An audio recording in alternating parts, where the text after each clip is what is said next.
A blessed Sunday morning. It's a blessed Sunday indeed.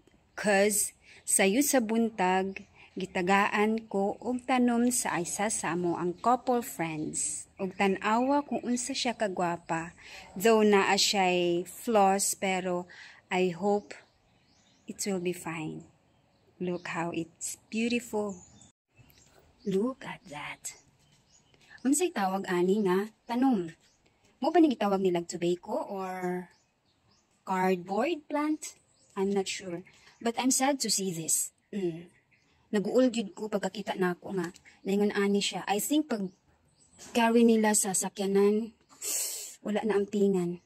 No? Nagisi siya. Ug kani pangitaan nato na siya paagi. Ha? Look at that. I've been dreaming of this kind of plants and now it's a dream come true.